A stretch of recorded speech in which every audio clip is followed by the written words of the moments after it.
Hey, what's up everybody? Welcome back to another Arcaea reaction. It's been a while, but St. Vina in my executive producers list said that they wanted me to get to this song because I always try to prioritize at least one song from each person as they join my Patreon or YouTube memberships for the first time, and somehow I missed Vina. I don't know how, but apparently I had been missing this for a couple of months now. So here I am listening to Breach of Faith all too late, and I hope that Vina doesn't hate me for it. I know they don't, but at the same time, it's like, hey, oops. But here we are, and I'm going to be listening to this, and I guess without further ado, let's go. Whoa. That was weird. That was a very harsh S in the ears. It might just be my volume a little too loud. It is a little bit harsh, even though I turned it down. A little bit harsh on the sibilants there.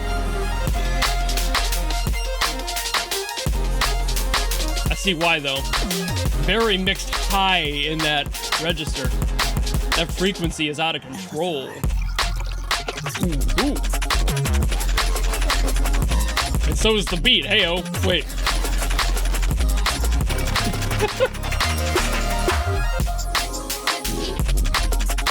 Ooh.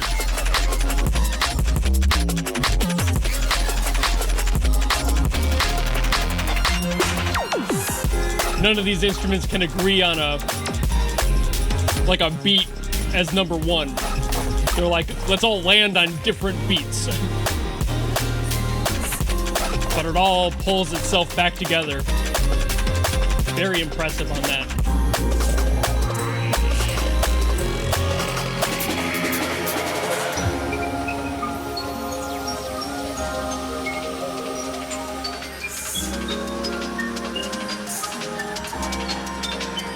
That like high tweeting sound. I don't know what that is. Like a filtered chiptune or something, maybe. It's an interesting texture.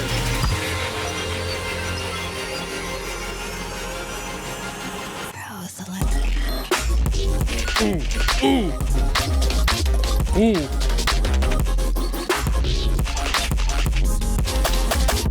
Whoa.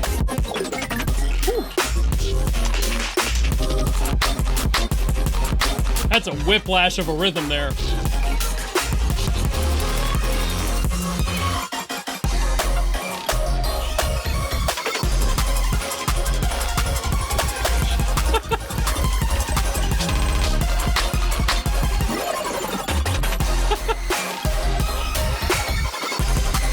Exactly what I expected out of a rhythm game.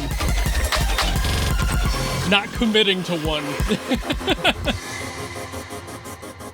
There's no such thing as an easy rhythm pattern. Ooh. Oh, that was a really cool little effect there at the end too. Love that. So again, just like every other rhythm song I've ever reacted to, wow. The lack of consistency in the rhythm is always so cool to me because it's like, how do you keep track of all that as a producer? But also it totally makes sense, and that's exactly what makes them complex songs and difficult to play in the game themselves. Like, not having that consistency is exactly why it challenges you in those rhythm games. And while I am personally god-awful at them, I really cannot follow those sorts of things, and I don't have the drive to like track and play every single song over and over again in order to get it down pat and like just perfectly nail it. I don't have that sort of patience. It's cerebral and it kind of wakes you up a little bit. And while that's, again, a little bit too much for me all at once, the people who are able to commit to that is just kind of insane to me, like how you get there. It's like a respect I have for people who play rhythm games altogether, but at the same time, you're crazy and I don't get it. So like, you do you, but I'm gonna stand over here. But there were definitely good and bads in this song for me overall. Definitely at the beginning, all of those hard sibilants S's were just a little too aggressive. I think that they could have been dialed back on that higher frequency range a little bit. It was just a little too sharp. Like, it wasn't too bad as the song moved on. They got rid of that sound overall. They stopped hitting the S's. It was mostly in the vocals there.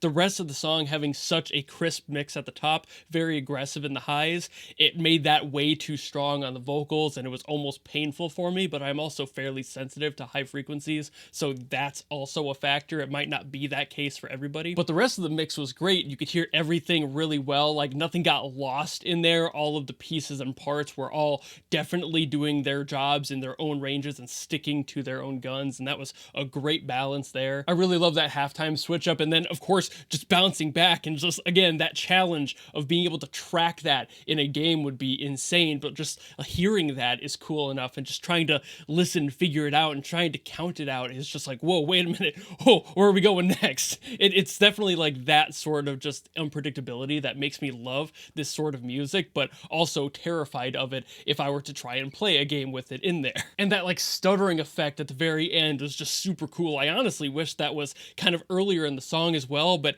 at the same time not, because it made such an impact to me in that last second where I'm like, whoa, where did that come from? That was such a cool, refreshing new thing. Like I haven't heard specifically that ever. So like that must have been like a custom stutter. It wasn't just like a plugin that they applied, which I appreciate the hell out of, because when you put in that physical work, it makes it sound so much more unique and has so much more of a character of the producer. Love that sort of thing being thrown in. If it was a plugin, then they did all they could to make it feel original, which is also impressive, because when you usually hear stutters, it's kind of just the most stereotypical stutter you can think of in EDM, you know, that like that's it. And like this didn't have just that. It had a little bit just like fragments, little tiny flakes rather of voices in there, rather than just the usual sound of having a syllable kind of repeating at a semi-random pattern. So like that was really cool. And just there's so much in this, and in such a short amount of time. I'm used to these songs from these games being much longer overall, at least 3 minutes. And that's a absolute minimum. This was even shorter than that. So I'm like, that's unique in itself, is the fact that it's just so short, but it packed so much in there. And even though it had all that packed in there, it was still able to like stand on its own as its own song in that short amount of time. And that's just impressive overall as a producer. So coming from me, a drummer who doesn't really get rhythm games and why people love them, it's songs like this that make me go, oh, this is why. This sound, this sort of approach, these unique qualities are why people love these games, and why they put so much effort into learning these songs and listening to them over and over again to get those beats perfect, because you don't hate what you're learning. It's just a challenge, and some people die for that challenge. But I think I've yapped enough about this, so thank you all so very much for watching. If you have any other songs you want me to get to, drop them in the comments below, or if you want to guarantee yourself getting a reaction from me, you can join my Patreon or my YouTube memberships at the executive producer tier, and I will have to get to them. That's what the tier is for. And of course, if you like this video and you want to follow me and support me for more stuff in the future, you know how to do all that, and I will see you all in the next video. Goodbye!